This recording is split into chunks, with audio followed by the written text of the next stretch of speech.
overnight in Clarksville, a man is shot and killed inside a Montgomery County home, and the suspected gunman is on the run. Officers are looking for this man, 25-year-old Rashad Watson. They say he shot a 41-year-old man inside a home on Paradise Hill Road late last night. The victim was taken to the hospital where he later died. If you see Watson, call police immediately.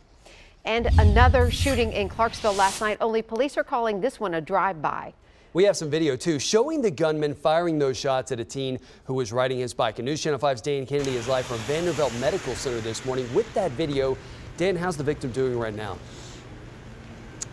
Well, that victim has serious injuries, serious enough to, in fact, be life-flighted from Clarksville to Vanderbilt for treatment. But I'm told he was awake and talking and conscious with officers last night when they first arrived on scene. And now they're sharing this video with us, who want you to pass it along and share it as well. Perhaps somebody out there knows the gunman in this white sedan. We're going to slow it down for you. It's very dramatic. It shows that the gunman pulling up to this teenager on his bicycle on Van Leer Street about 7:30 last night and opening fire. Now, we've slowed it down and we've counted the gunman firing his gun at least 3 times in the direction of that teen on his bicycle. He was hit. Officers responded to the scene on the call of shots fired. That's where they found that 17-year-old. And again, he was airlifted to the hospital for treatment.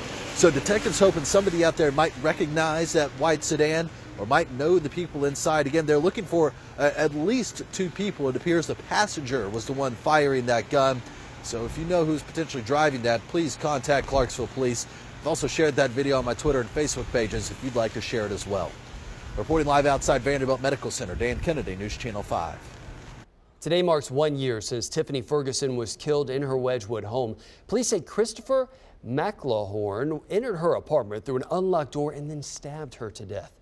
Ferguson was a nurse at St. Thomas. McLawhorn has pleaded not guilty. He's set to face trial coming up in September. Police tell us one Nashville family was watching the news when they recognized a murder victim as the man who killed their son. We told you about Devorio Kendrick's murder earlier this year. Officers now say Kendricks is the one who killed 17-year-old Jadante Thompson back in December. Police say Kendricks broke into the home and shot Thompson. 2 other men have been charged in Kendricks' death. Jurors had to relive the aftermath of a Chattanooga school bus crash that killed 6 students. They looked at pictures and videos from the scene of the 2016 crash on day 1 of the trial of Jonathan Walker. The state presented evidence that shows Walker took a phone call 3 minutes before the crash. The woman he was talking to testified that Walker was driving at the time. 2 women who lived near the scene also testified that they saw Walker speeding that day. Students who survived this month's school shooting in Florida head back to class this morning, at least for a half day. Students get out just before noon this week to ease back into a routine. Deputies will patrol the campus and qualified ones will be armed. Florida Governor Rick Scott says he wants to spend $500 million upgrading school safety, which includes metal detectors, bulletproof glass, and steel doors. And just in, sports retailer Dick's Sporting Goods says it won't be selling assault-style rifles anymore. And on top of that, it's also not selling guns to anyone under 21 anymore. The company's CEO says he and other executives felt that they had to do something after the Parkland shootings. These rules go into effect today. Could armed teachers soon be a reality of public schools all across Tennessee? Well, there's a bill up for discussion in the legislature today that would give teachers and school districts the option of allowing guns in schools. Now, News Channel 5's Sophie Nelson-Colding joins us live from Legislative Plaza. Sophie, this is already in place in some communities around the state.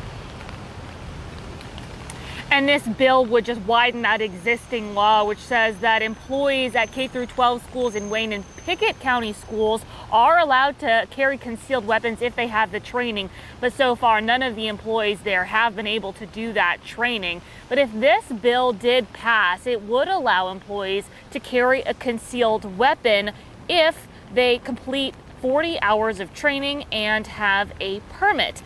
The local school director and school board would have to sign off on it first, and then only 1 armed employee would be allowed per 75 students.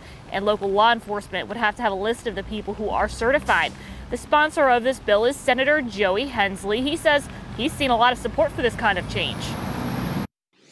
We've heard from a lot of teachers across the state, a lot of parents that were afraid for their students, a lot of teachers that have told us they would do it if they could. The bill is scheduled for discussion in a House subcommittee at 1:30 this morning. And while he may have heard from a lot of teachers voicing support for the bill, he could come across a lot of teachers who are also opposed to it. I know a lot of people have been voicing their concerns about already underfunded classrooms and that added responsibility for teachers who already have so many. So we'll see about that discussion later today. Head to newschannel5.com for details on that this evening. Live on Legislative Plaza, Sophie Nielsen holding News Channel 5. Thank you, Sophie. The top Republican in the state House gave the tie-breaking vote to push medical marijuana through. Speaker Beth Harwell gave the green light to pass the Medical Cannabis Act in the Criminal Justice Subcommittee. The measure would make it legal for patients with certain conditions to use cannabis oil. The Senate version of the bill will be up for a vote in the Judiciary Committee next. Well, it's looking like more than half of Nashville still approves of Mayor Megan Barry. And that's according to a new poll by Vanderbilt University. They launched this poll after the mayor admitted to having an affair with her bodyguard. While her approval rating has dropped 11 percentage points over the last year, 61% of respondents still approve of the mayor and the job she's doing. However, it's important to note that this survey was conducted before officials revealed nude photos were found on the bodyguard's phone. And News Channel 5 Investigates uncovered the couple's repeated visits to the city cemetery. Perhaps there's still a chance for there to be some healing, some rapprochement, and this will work out, but she's to the point now where it'd be tough for her to take any more hits like this, and the investigation is ongoing, so I guess in some ways we'll have to see what the rest of the investigation comes out to show, and then that may tell us a little bit more, but right now she's definitely walking on a high wire with no net.